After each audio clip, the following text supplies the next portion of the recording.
We're talking to Bill Frazer today, who tonight will be announcing his campaign to run for the Controller's office in the city of Houston. Bill, welcome to Breitbart, Texas. It's good to talk to you again. Good to be here. Thank you very much. It's amazing how fast 2 years goes by when you narrowly missed defeating the incumbent city controller. Right. And now you're back again to go for an open seat this time. So tell us what's a little bit different about this campaign versus running against an incumbent. Well, when I ran last time, first of all, I was a complete novice, but I had a good team. And when the election was over, we looked at the results and we studied them, and we found that one thing that really stuck out was in the precincts that my opponent won, there were 7,000 undervotes. That means that somebody went to the poll, voted for mayor, but did not vote in our election. In the precincts that I won, there were 30,000 undervotes, and I only lost by 3,000 votes or less. So I think this time what we're going to concentrate on is going into those parts of town where I did really well, but I had a large undervote, and we're going to try to contact those voters directly as much as we can, make sure they know who I am, and come out and vote in that election, go all the way down the ballot. Because they came out to vote last time, they just didn't go all the way down the ballot. So that's going to be key. In the city elections, we don't have a straight party vote, so there's no way to pick that up. You've actually got to get those people out of the polls and make sure they vote all the way down the ballot. Right. And of course, as you know, most conservatives, if they don't know somebody, they're not going to vote for somebody because they want to make sure that voter is, has the qualifications and it's a good vote. When we talked 2 years ago, there was the city of Houston was in a pretty big financial mess. Pension problems, infrastructure problems, spending problems, things like that. What has changed in the last 2 years? Well, things have changed. They've gotten a little bit worse. They haven't improved. We still have the same pension issues that we had before. That's by far and away the biggest issue. But in terms of the financial problems that the city has, our pension system is about $2.2 million underfunded right now, or I guess past spending deficits that we've had, and out of a total of $3.5 billion. So in the past 10 to 12 years, the city has spent $3.5 billion more than it's taken in, okay? And about 2.2 million of that is from pensions. So there's some other issues that are out there that need to be addressed. Now, the mayor said in the last campaign, and the city controller, that pensions was going to be a top priority for this next 2 years. Well, we're 2 years down the road now. That hasn't happened. So what's going on with that?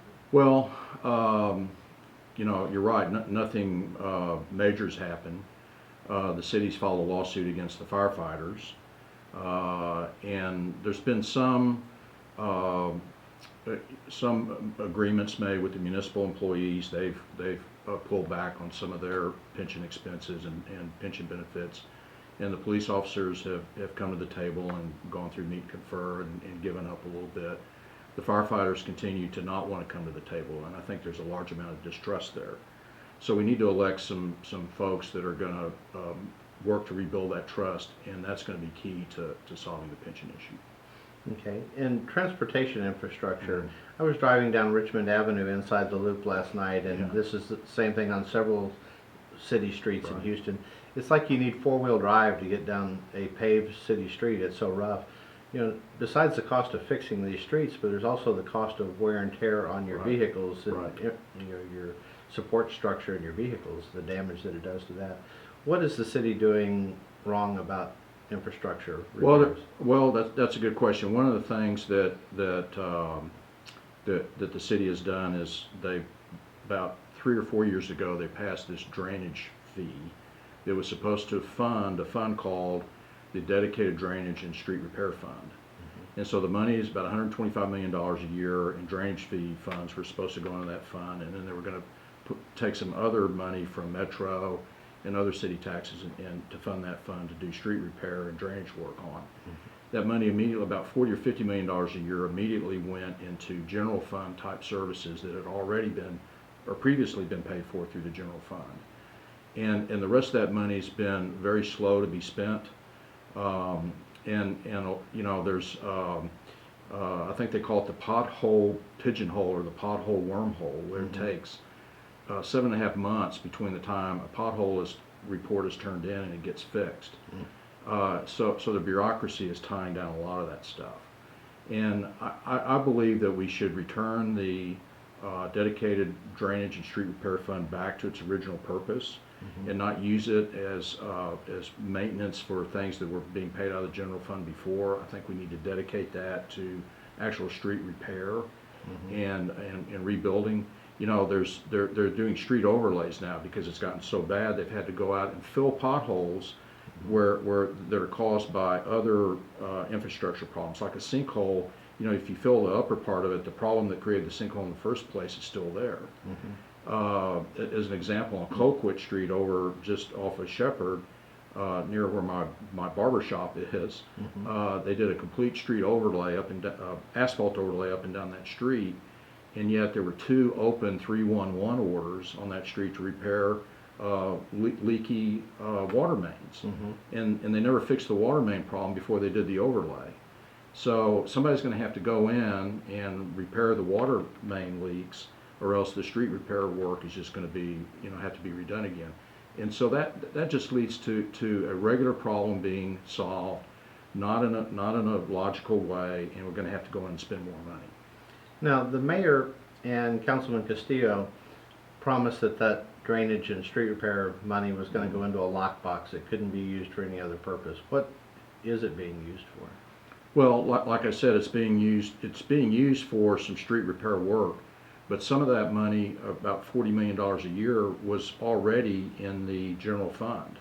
So to the extent of $40 million a year being new money, it's not really new money. They're paying the same people that were there before. When the voters voted for that, it was my impression that this is going to be new money and additional work that we could have. So over a 3-year period, there's been about $120 million spent on the people that we already had on the payroll. So it hadn't been additive. Okay. What other issues are we facing in the city financially at this point? Well, we've got the revenue cap is coming up. There's several charter amendment issues that might be on the ballot this time, and it's not known whether they're going to make it on the ballot or not. And one of them is to remove the revenue cap. And I think it's wrong for the city to take away the only safeguard that the taxpayers have on irresponsible spending and overspending, and just take it away from them and give them a blank check. Okay, we've proven that the city has been irresponsible in its spending, and so giving them more money is not the solution. We have to go in and look at what the problems are and address them before we agree to give them more money. And I think if we're going to give them more money, it needs to be by vote, and not just to remove the cap and then let them spend without any cap at all. Now, for our readers' benefit that might not be completely aware, tell us what the city controller's position, responsibilities are, and why Bill Frazer would be the guy to handle that.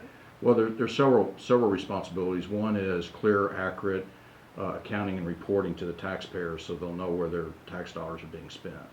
Right now, the only document that's issued, or the only report that's issued, is the annual comprehensive annual financial report. It's called the CAFR, C-A-F-R, and that report comes out in late December every year. Okay, for the fiscal year ending the prior June. So it comes out 180 days after the end of the prior fiscal year, and that's just way too long of a delay. You don't have any reporting on an interim basis that is comprehensive. There is conveniently after the election. Yes, that's another point I wanted to make. That it used to be up until about 6 or 7 years ago, the deadline was 90 days. And so I asked people the difference between 90 days and 180 days. The difference is an election. So the voters don't have the opportunity to read the financial statements and get a clear picture of what's happened until after they've already voted. And your background as far as how you would address this issue? Well, I'm a certified public accountant. I'm not a politician, okay? You don't want a politician as your city controller, as the watchdog over your tax dollars. You want a certified public accountant, and I'm a CPA. I've got over 40 years of being a CPA. I was the chief financial officer for one of the largest commercial real estate investment banking firms in the country. So I've got a long history, a long work history in the financial services arena. And I can bring the skills that I developed and used in my prior experience to the table in the controller's office. I can make sure that there's clear and accurate reporting.